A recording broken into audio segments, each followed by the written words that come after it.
Cady, thank you so much for joining us. We're here at the Bentonville Film Festival. This is the 10th annual festival, and so excited to have you here with us today. I have had the opportunity to see your film, All We Carry, but for the viewing audience who haven't seen it yet, what would you like them to know about the piece prior to seeing? I want people to know that the film is a love story. It's also a story about resilience and healing, and it's a story about a young family finding their way. The structure of the story is that, that young family and their fight for safety and asylum in the U.S. So we follow their whole journey from crossing Mexico. They're from Honduras originally, and then inside detention, and then they finally in the U.S. detention center after they've crossed and asked for asylum. And then there's a big plot twist in their story when they have 2 years to wait for their final hearing in immigration court, and they wind up in a big house on the ocean, and that's with the help of a synagogue in West Seattle that has their own, a lot of members of that synagogue have their own history of immigration and seeking refuge and a history of persecution, and so they wanted to help this family. And that's only the first act of the film, and so there's 2/3 of the rest of it where lots of twists and turns happen. We meet the family in a really deep way and follow their journey, and you should come see it. Excellent. Well, I was raised in Texas, so being around different immigrants and different levels of the immigration status and everything is something that was just kind of around me. But I hadn't really given much thought to what some of these people went through. How did this spark your interest? How did you get involved with working with immigration and reporting on immigration in the first place? Because you're also a journalist at heart and you want to tell the true story. How did that start to where it led to this becoming a piece? Yeah, absolutely. So I, like you, I'm also from a border state. I'm from California. So I also grew up in a really diverse place and a lot of immigrant communities there.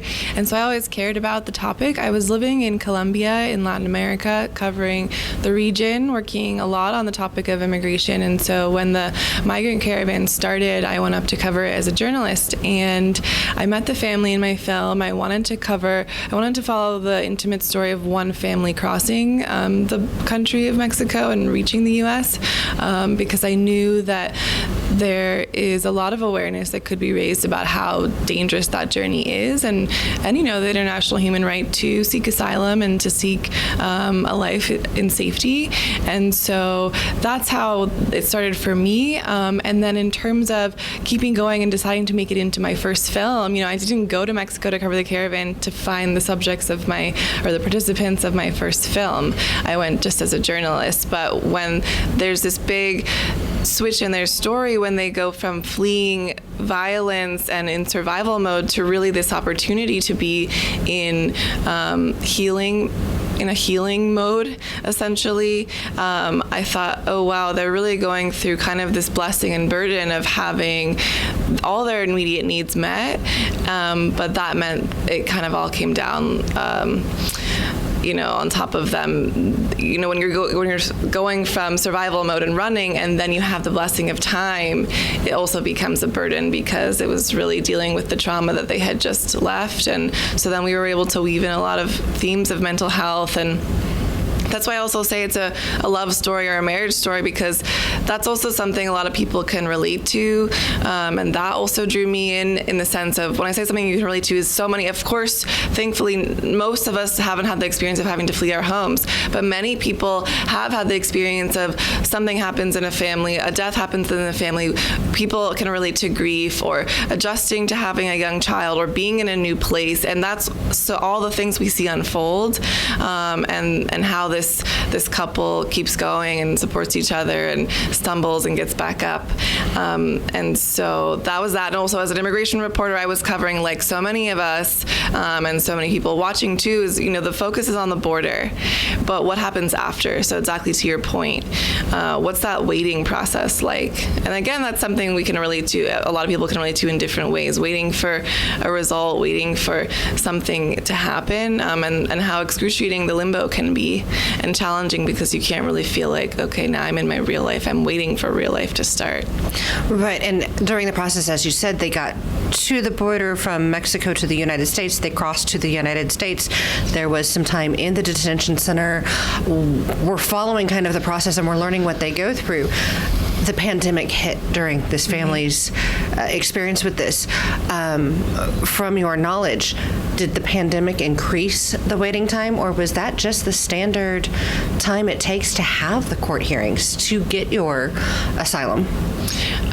I actually think that it may have extended their time, but I don't think so, only because I think I think it did happen in a lot of immigration courts, but I think it didn't affect theirs, because you actually hear, so in the film you hear true original audio of their court hearings, and so we do have the audio in there of their judge saying your final hearing will be on December 14th. And that's what it ended up being, 2 years later. So I think, and they ended up doing theirs on the phone in a conference call setting, which, their attorney was a little worried about, because there's less of this kind of human connection with the judge and the government attorney, but they did it in person. I mean, they did it over the phone instead of in person because of the pandemic. So things changed, but I think their dates stayed the same. Excellent. And one of the things I also saw was, of course, they're not legally allowed to work, allowed to earn a paycheck. There's things they can do, but then they do rely on the communities to turn around and help support and sponsor them. Right. And in this case, they found this beautiful synagogue. Yes. And again, it wasn't just the synagogue supporting them, but they were learning from each other. Tell us a little bit more about how that intermix happened and worked for everyone. Yes, absolutely. So in the film, we see Magdiel and Myrna, that's our protagonists, the couple. We see them getting to know this community. At one point, Myrna said, I had never had anyone coming and giving me so many things and offering me this house. I felt like a queen. And then we see the family at a Hanukkah celebration, and we hear Magdiel, the husband in the family, reflect that seeing this community, getting to know them, learning about their history has also inspired him to want to tell his own story, and have that for his kids, so that they never forget where they come from either. And I think so many people in this country, particularly a country of immigrants, can relate to that experience and wanting to give your kids a new life or a new opportunity, and in their case needing to give their kids a new life and a new opportunity because they were being persecuted violently, but not wanting to forget their own culture and where they came from. And so that scene is followed by a Christmas scene, because they're not Jewish, and you see them, this really common immigrant experience of trying to call Magdiel's mother back in Honduras and trying to make this connection with his own son. And also, we hear from particularly one family in the synagogue, the couple, their names are Eddie and Marty. Eddie, her parents were Holocaust survivors, particularly on her dad's side. Her dad lost a lot of family members, and so we see this scene where she's going through the photo album and talking about, that's her generation, that's her, the legacy that she's living with as the first generation of Americans in her family. And we understand a bit about what that means and why they wanted to step up at a time when, there was the Muslim ban and there was the family separation, and I think a lot of people felt they wanted to do something and to give a different impression of what is it of people arriving. The first things that they're going to see coming into the U.S., the first communities, people, they wanted them to be more so welcomed, and that was the experience of this synagogue in Seattle. And this film is going to speak to people. What are you hoping to see the impact become from this film, or the impact you see others making changes in the world to make it a better place? Yeah, absolutely. So as a journalist, a lot of documentaries do a big, a campaign around their film. As a journalist, I and an artist, I want people to see the film and interpret it how they will. And we really made it purposefully not kind of this is someone else's words, but I'll say it about our film. We're not a preachy film, I think. And I also wouldn't say we're balanced, because we didn't tackle the policy of immigration head on. We said, we're just going to tell the story of one family in their words. So interpret that as you will.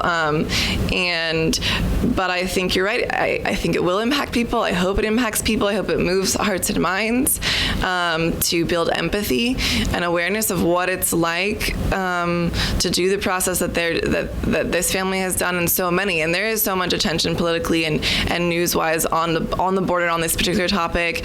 Even just in the last few days, an executive order from the current president limiting the number of asylum seekers who can cross and begin their process. So we wanted to, so with the impact, we want to reach people where they're at. Right now, we're at the amazing Bentonville Film Festival, and festivals are such a great platform to kick us off. And then we want to meet people where they're at. We want to be screening in churches, in schools, in universities, in synagogues, in mosques, where people go anyways in their normal life, and make it free and make it accessible.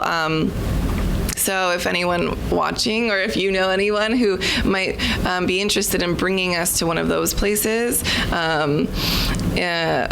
want to make that happen. And we particularly want to be in places where there is maybe, more political division, swing states where there's an opportunity for the film to really create a dialogue. In places where there's a lot of, high immigrant populations, where it could also, you're seeing, oh yeah, I saw this person in the grocery store. But like you said, I don't know the backstory. I don't know how they got there. This gives a little bit of a window, or maybe this gives me the courage to kind of ask someone about their experience. Excellent. And as a filmmaker, and this being a documentary, how do you feel it changed you going through this experience with them? Yeah, thanks for that question. How did the film change me? I mean, it was, traveling on the caravan particularly was a really eye-opening experience. At the same time, it was sort of an adventure of a lifetime.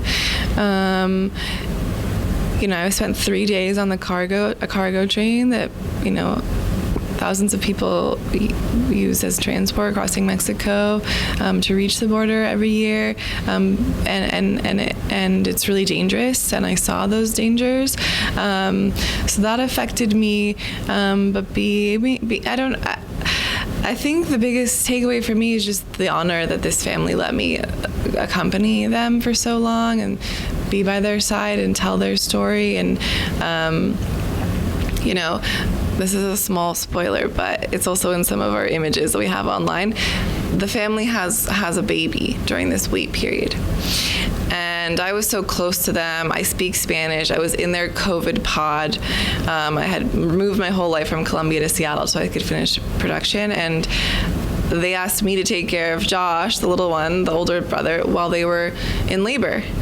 So I got to spend that time with him, and I got to see and also film the first moment when Josh sees his little sister coming home.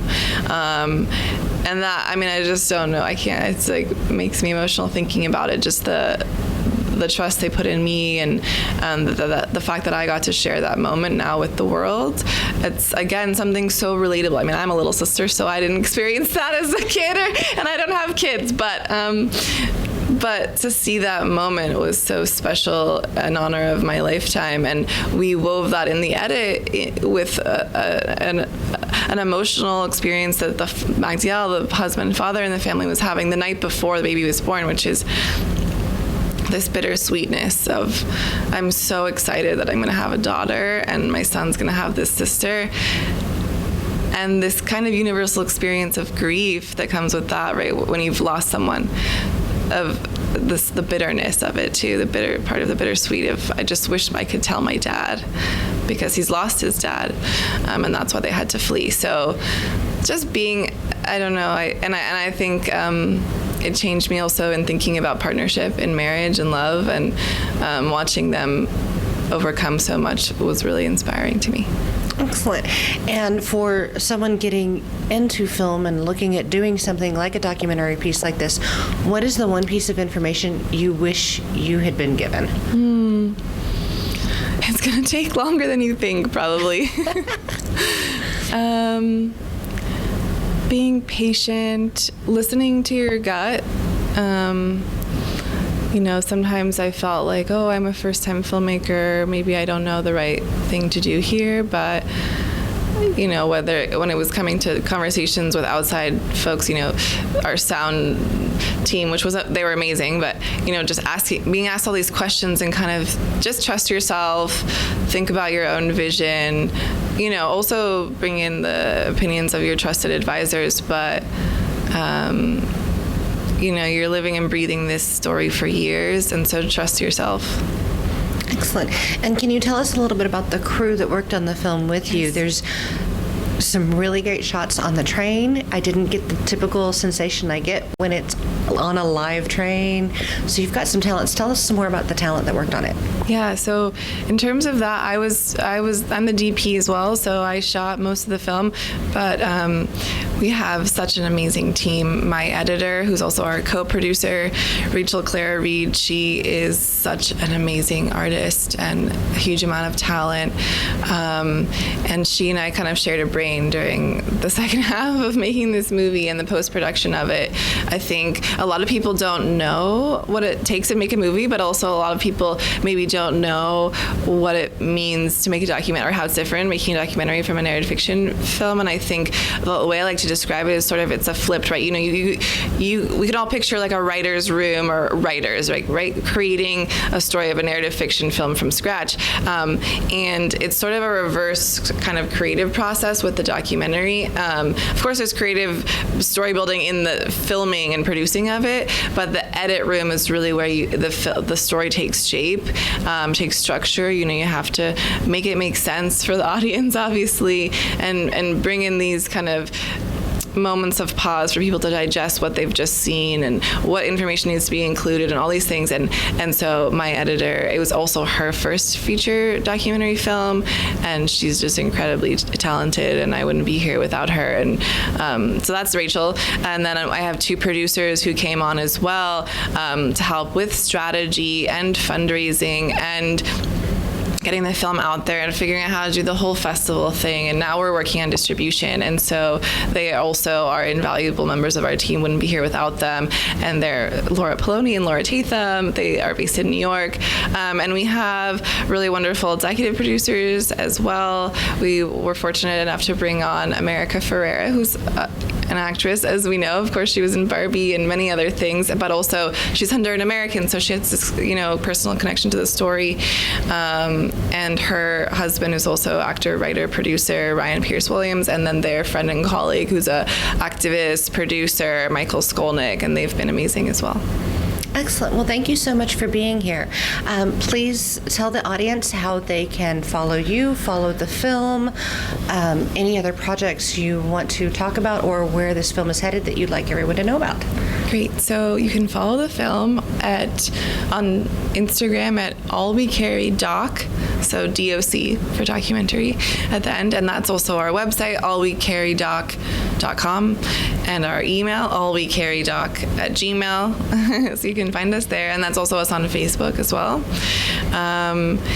And you can follow me, Cady Voge, CadyVoge, also on all the platforms. And my next film is, I'm trying to follow the story of a gynecologist who's working on launching a surgical abortion care clinic in a boat in the Gulf of Mexico. So it would be beyond state waters before international waters to serve every restricted state from Texas to Florida.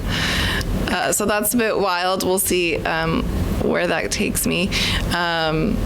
And what was the other question? That was just what you want. Where's the film headed? What do you want people to we know? are looking for distribution. We're looking to really expand our reach with the impact screenings, community screenings. So please get in touch. Please follow us. See, if we'll be near you, or reach out to help us organize a screening in your school or place of worship or wherever.